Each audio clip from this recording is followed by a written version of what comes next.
Assalamualaikum warahmatullahi wabarakatuh. Di sini kami dari kelompok 6 TIF Gelombang C akan mempresentasikan tentang materi revolusi industri 4.0, arsitektur IoT dan infrastruktur IoT dalam aplikasi sistem tertanam. Anggota kami terdiri dari saya sendiri, yang pertama Andi Wicaksono Nugroho, kemudian Afris Novel Aziz, dan yang terakhir Deni Catur Kusumawati. Next. Revolusi Industri 4.0. Revolusi Industri 4.0 merupakan fenomena yang mengkolaborasikan teknologi cyber dan teknologi otomatisasi. Revolusi Industri 4.0 dikenal juga dengan istilah Cyber Physical System.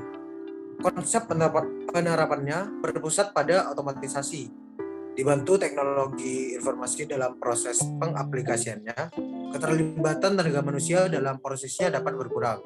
Dengan demikian, efektivitas dan efisiensi pada suatu lingkungan kerja dengan sendirinya bertambah.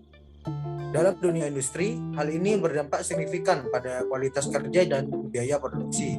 Namun sesungguhnya tidak hanya industri, seluruh lapisan masyarakat juga bisa mendapatkan manfaat umum dari sistem ini. Next.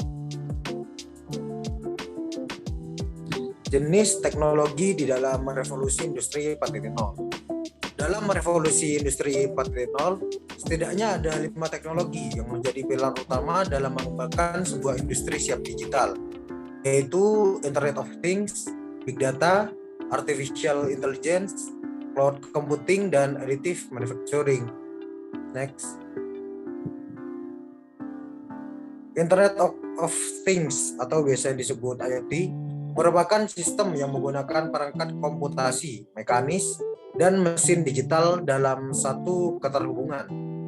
Untuk menjalankan fungsinya melalui komunikasi data pada jaringan internet tanpa memerlukan interaksi antar manusia atau interaksi manusia dan komputer. Sistem IoT mengintegrasikan 4 komponen, yaitu perangkat sensor, konektivitas, pemrosesan data, dan antarmuka pengguna. Contoh aplikasi IoT di Indonesia yaitu Goes, eFishery, Clue, dan Hara. Kemudian Big Data. Big Data adalah istilah yang menggambarkan volume besar untuk data, baik terstruktur maupun tidak terstruktur. Namun bukan jumlah data yang penting, melainkan apa yang dilakukan organisasi terhadap data. Big Data dapat dianalisis untuk pengambilan keputusan maupun strategi bisnis yang lebih baik. Penyedia layanan Big Data Indonesia antara lain Sonar Platform, Forum Data, Databot. Next. Artificial Intelligence atau biasa disebut juga dengan AI merupakan sebuah teknologi komputer atau mesin yang memiliki kecerdasan layaknya manusia dan bisa diatur sesuai keinginan manusia. AI bekerja dengan mempelajari data yang diterima secara berkesinambungan. Semakin banyak data yang diterima dan dianalisis, semakin baik pula AI dalam membuat prediksi. Aplikasi chatbot dan pengenalan wajah merupakan salah satu contoh penerapan AI. Next. Cloud Computing. Komputasi awan atau cloud computing adalah teknologi yang menjadikan internet sebagai pusat pengelolaan data dan aplikasi, di mana pengguna komputer diberikan hak akses menggunakan cloud untuk dapat mengkonfigurasi peladen atau server melalui internet. Contohnya, hosting situs web berbentuk peladen virtual. Next. Ada 3 jenis model layanan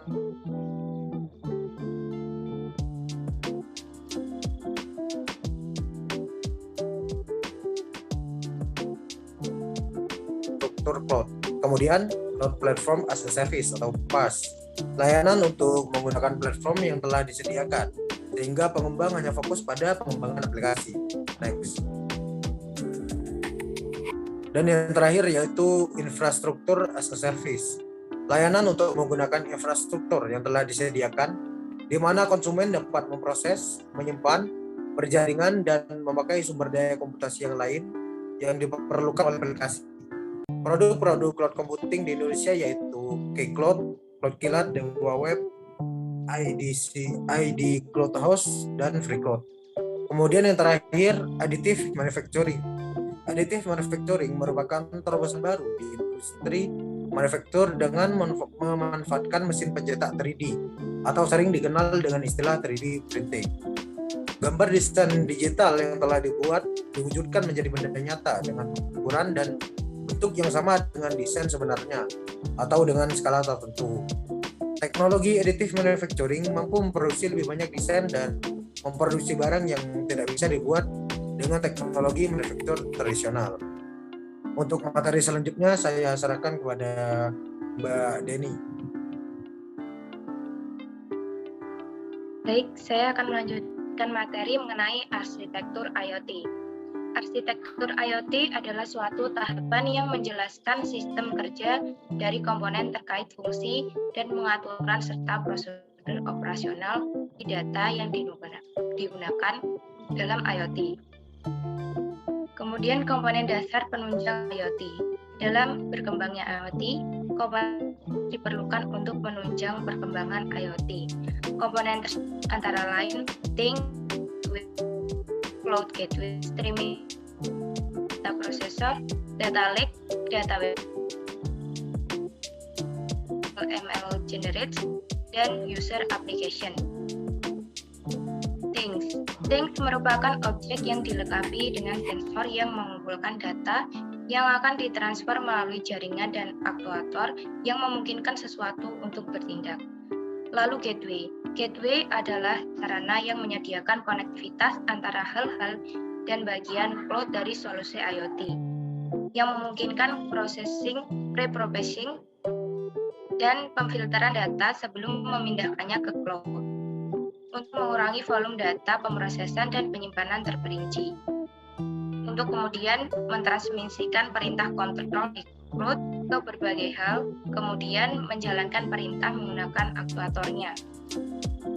Cloud Gateway. Cloud Gateway memfasilitasi kompresi data dan transmisi data yang aman antara gateway bidang dan server cloud IoT. Hal ini juga memastikan kompatibilitas dengan berbagai protokol dan berkomunikasi dengan gateway lapangan menggunakan protokol yang berbeda tergantung pada protokol apa yang didukung oleh gateway. Kemudian streaming data processor. Streaming data processor berfungsi untuk memastikan transisi input data yang efektif, penyimpanan data, dan aplikasi kontrol. Tidak ada data yang sesekali dapat hilang atau rusak. Lalu data lake. Data lake merupakan sebuah wadah yang digunakan untuk menyimpan data yang dihasilkan dari perangkat yang terhubung dalam format asli. Data besar datang dalam kumpulan atau aliran. Ketika data diperlukan untuk wawasan yang bermakna, data itu diekstraksi dari danau data dan dimuat ke gudang data besar. Lalu Big Data Warehouse. Big Data Warehouse merupakan data yang difilter dan diproses yang berarti diekstraksi dari danau data ke gudang data besar. Gudang data besar hanya berisi data yang dibersihkan, terstruktur, dan cocok dibandingkan dengan danau data yang berisi semua jenis data yang dihasilkan oleh sensor. Terdapat juga gudang data untuk menyimpan informasi atau konteks tentang hal dan sensor di mana sensor dipasang. Lalu data analitik. Data analitik dapat menggunakan data dari gudang besar untuk menemukan tren dan mendapatkan wawasan yang dapat ditindaklanjuti. Ketika dianalisis dan dalam banyak hal kasus divisualisasikan dalam skema, diagram, atau infografis. Data besar menunjukkan kinerja perangkat, membantu mengidentifikasi inefisiensi dan mencari cara untuk meningkatkan sistem IoT. Selain itu, korelasi dan pola yang ditemukan secara manual dapat berkontribusi lebih lanjut untuk membuat algoritma pada aplikasi kontrol. Kemudian machine learning and the models ML generates. Machine learning and the model ML generates. Dengan pembelajaran mesin ada peluang untuk membuat model yang lebih tepat dan lebih efisien untuk aplikasi kontrol. Model diperbarui secara berkala, misalnya seminggu sekali atau sebulan sekali, berdasarkan data historis yang terakumulasi di gudang data besar. Ketika penerapan dan efisiensi model baru diuji, dan disetujui oleh analisis data, model baru akan digunakan oleh aplikasi kontrol. Lalu user application. User application adalah komponen perangkat lunak dari sistem IoT yang memungkinkan koneksi pengguna sistem IoT dan memberikan opsi untuk memantau dan mengontrol sistem cerdas mereka dengan aplikasi seluler atau web. Pengguna dapat memantau keadaan barang-barang mereka, mengirim perintah untuk mengontrol aplikasi, mengatur opsi perilaku otomatis, yaitu pemberitahuan dan tindakan otomatis tertentu yang berasal dari sensor. Terdapat layer dasar arsitektur IoT. Terdapat 3, yaitu perception. Yang pertama, membahas mengenai komponen fisik dalam arsitektur. Beberapa contohnya adalah sensor, aktuator, atau perangkat apapun yang bersentuhan dengan lingkungan IoT. Tujuannya untuk perangkat dapat mengumpulkan berbagai informasi yang dibutuhkan dalam proses. Yang kedua ada network. Network merupakan proses pengolahan berdasarkan data yang sudah terkumpul. Pada layar network ini, ia terhubung dengan berbagai perangkat dan menjaga distribusi keseluruhan data. Yang ketiga terdapat application. Layar application adalah yang dipakai untuk berinteraksi dengan user. Contoh pengaplikasiannya adalah ketika menekan tombol untuk mengoperasikan barang elektronik pada smart device seperti smart door lock. Kemudian terdapat 4 tahap pada arsitektur IoT. Tahap pertama yaitu sensor atau aktuator. Tahap kedua yaitu sistem aksi data atau data acquisition system. Tahap ketiga adalah analisis tepi atau edge analytics. Keempat adalah cloud. Untuk hari selanjutnya mengenai infrastruktur IoT yang dijelaskan oleh. Oke, baik, selanjutnya adalah infrastruktur IoT. Pada perkembangan industri 4.0 saat ini sangat berkaitan dengan perkembangan teknologi IoT. Selain pada perubahan gaya hidup masyarakat, IoT mendorong transformasi digital pada berbagai sektor industri, mulai dari sektor manufaktur, keuangan dan perbankan digital, e-commerce, hingga UMKM. Perkembangan teknologi digital dan IoT yang besar ini perlu juga dibarengi dengan perkembangan infrastruktur. Infrastruktur yang mendukung tersebut bisa dari keamanan cyber, dikarenakan pada saat ini lebih dari 1,6 miliar serangan cyber di Indonesia. Menurut data dari Badan Cyber dan Sandi Negara atau BSSN, dalam laporan tahunan bertajuk Monitoring Keamanan Cyber, disebutkan bahwa terdapat lebih dari 1,6 miliar serangan cyber atau cyber attack yang terjadi di seluruh wilayah Indonesia sepanjang tahun 2021. Oleh karena itu, serangan cyber yang cukup tinggi di Indonesia ini perlu diperhatikan potensi ke depannya terkait IoT.